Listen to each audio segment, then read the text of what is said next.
Kia ora koutou. Hi everyone. That's what that means, by the way, in Te Reo Māori.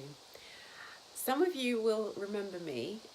My name is Gwendoline and I work with Mark and I've kind of taken over his channel for this short video to say hi again to you guys and yeah, of course let us know if you're happy for me to do this a little bit more often.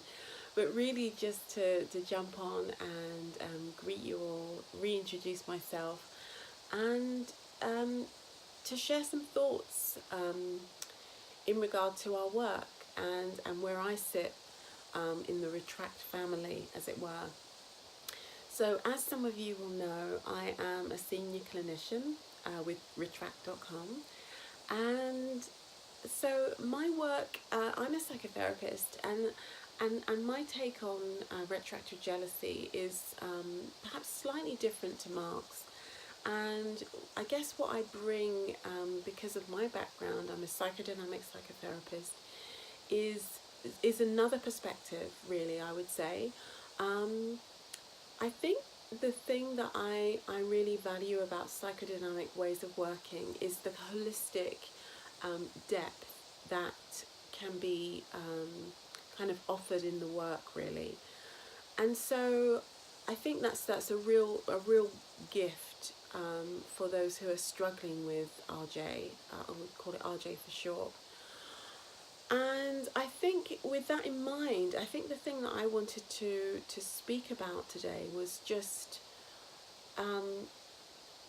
you know, what I've seen in my clinical practice working with people struggling with RJ is sometimes a difficulty in appreciating that this disorder is actually multifaceted and multi-layered, and in my experience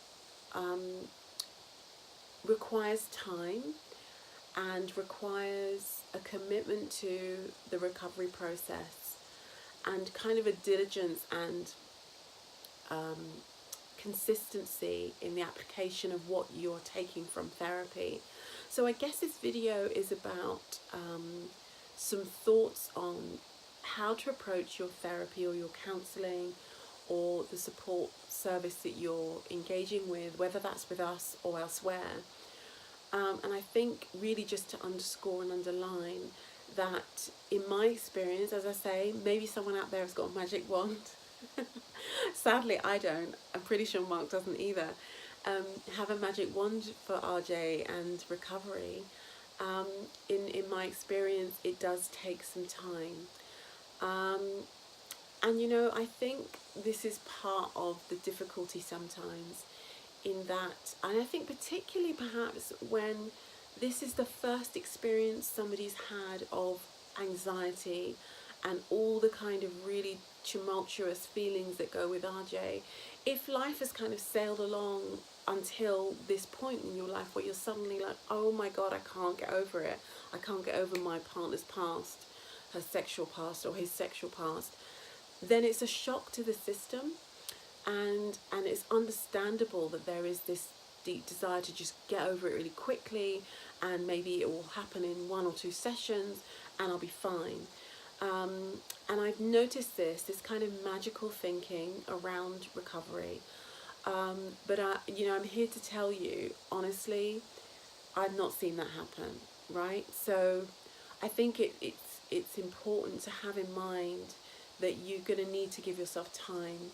And I think where the psychodynamic ways of working come in is that what I've seen is that because we learn about relationships when we're very young, and we learn about relationships from the people around us, namely our parents, mother, father, carers, whoever was in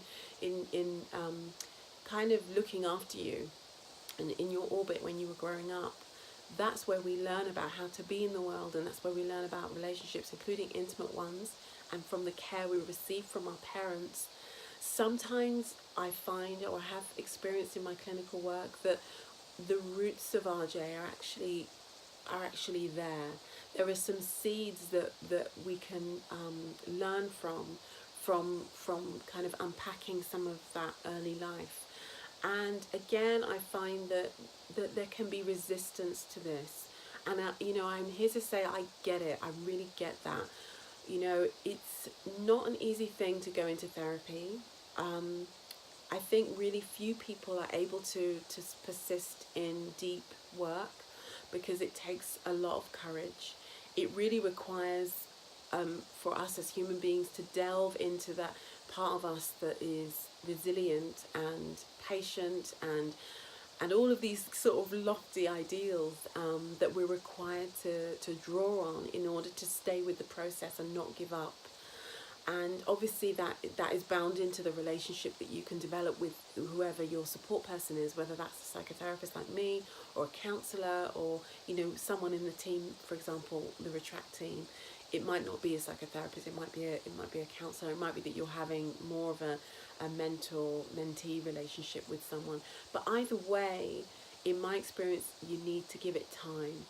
You need to give yourself time, and understand that some of the layers to your RJ and the way it manifests for you, you know, it wasn't created overnight. In my experience, even though it might feel that way, might feel like it just mushroomed and you've met this amazing person and, oh my God, I can't believe I'm ruining it, I'm sabotaging it. These are some of the things I hear from the clients that I've worked with. But I think that's really important, and in a way it's enough of a message in a way, because I see it so often, that difficulty in staying with the process. So that's pretty fundamental, really, and I think if that's the only thing you take away from this, apart from seeing me again and saying hi, reintroducing myself as I said earlier, then I'd be happy, you know. So yeah, give yourself time, and appreciate maybe that, you know, in kind of linked to what I've just said, that sometimes I find with RJ that, you know, what is arising in the relationship and what feels really difficult, it's not your adult, rational, mature self that is struggling the most.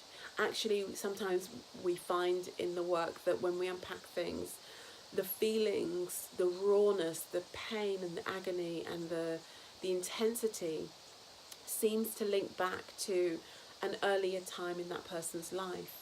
And this is where, you know, as I said before, you know, the idea that we learn about relationships from very early on, and that stuff, it's almost like it becomes a blueprint. So, and this is why my experience and my feeling around the way I approach recovery and working with my clients is that we're not gonna have a magic wand and change everything overnight. Yeah, and I think really that's kind of what I would like to share with you guys. And what do you think? Is that kind of a depressing thought for you? Does it make sense, this idea that maybe some of the roots of RJ could be linked to your early life and how you learned about relationships, things that you've kind of long forgotten consciously, that are not consciously in your mind? You know, what are your thoughts on that, you know? It would be interesting to hear in the comment section to let us know what you think about this. And in the meantime, I send you all good wishes, and I hope to see more of you soon and more often. Let us know what you think, if you'd like to hear more from me or if it feels really jarring to have Markie's channel taken over, then let us know that too. And maybe we'll do some more joint videos, because we've done that too, and I think we got some really lovely feedback. By the way, thank you all those who did comment on the kind of extended multi-parter video that we did on RJ and sexual abuse and trauma. It was really in-depth. If you haven't already checked it out, please do, because I think it's really valuable personally. I hope you guys agree. So for now, I'll send you my good wishes, guys, and I look forward to catching up with you another time. So as Markie, the Markie tradition, I will sign off with Rangimarie. So that means peace in Te Reo Māori, and I send you my good wishes until next time. Okay guys, bye for now.